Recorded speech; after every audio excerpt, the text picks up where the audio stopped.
much for joining us on this busy Sunday. I'm Lindsay Davis. President Trump's whirlwind first week is ending with another bang. Earlier today, the president announced he's slapping a 25% tariff on all imports from Colombia. That includes crude oil, coffee, bananas, and cut flowers. The move is in retaliation for Colombia's decision to rescind permission for 2 U.S. Air Force deportation flights to land.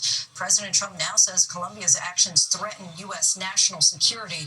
Today, border czar Tom Homan joined ICE and DEA agents in Chicago, where officials say they conducted targeted operations. The U.S. military flew several deportation flights this week with troops and Border Patrol agents escorting shackled migrants onto massive C-17 cargo planes. And more troops continue to arrive at the southern border. An additional 1,500 active duty personnel have been deployed. All of this comes as the Trump cabinet takes shape, with several of his picks facing potentially contentious hearings this week. ABC senior White House correspondent Selena Wang leads us off.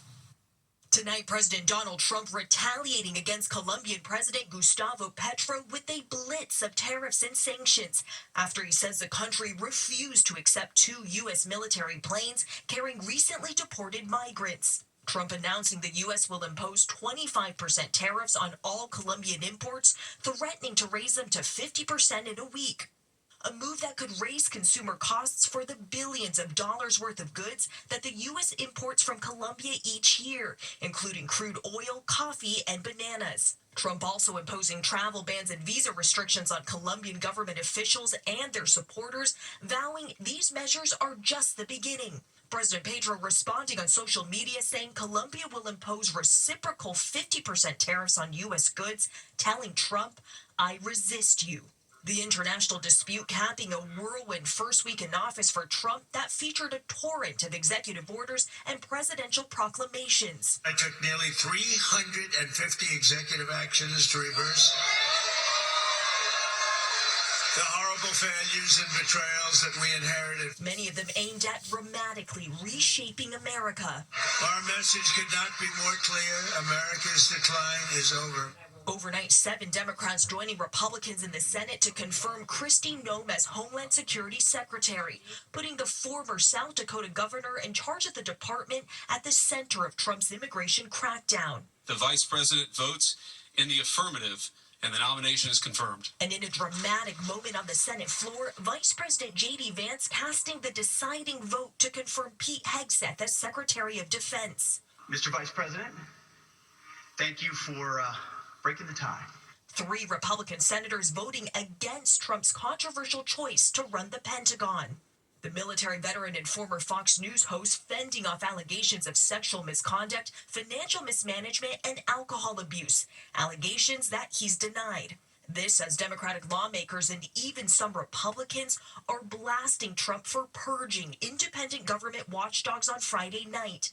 Sources tell ABC News that Trump fired at least 17 inspectors general, officials tasked with rooting out waste, fraud, and abuse across the government. This is a chilling purge.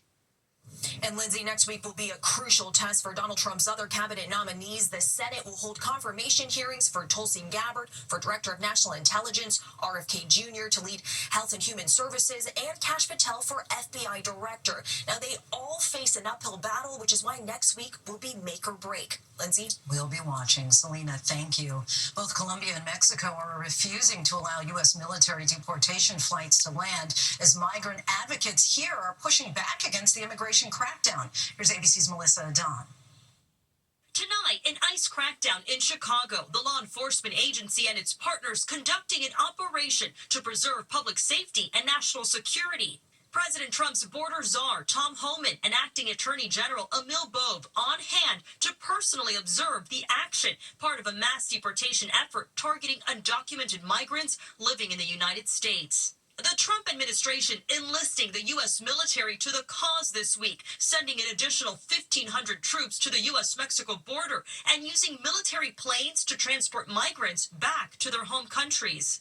The Department of Defense sharing these images from across the southwestern United States this week. armed soldiers arriving at Fort Bliss in Texas, Marines awaiting deployment at a base in California, and a plane filled with migrants facing deportation awaiting takeoff in Arizona. Trump's new border czar Tom Homan telling ABC News' Martha Raddatz that he's just getting started, warning the undocumented in this country you should be afraid and start packing now. It's sending a strong signal to the world. Our border's closed. If you're in the country illegally, you're on the table. You violated. It's a crime. This weekend, Immigration and Customs Enforcement making nearly 300 arrests Saturday and detaining more than 400 following nearly 600 arrests on Friday. Along the U.S.-Mexico border, U.S. Marine and Army personnel patrolling and enhancing physical barriers. Meanwhile, a legal battle is brewing. The American Civil Liberties Union is suing the Trump administration over its plan to expand fast-track deportations they say deprives people of a fair legal process.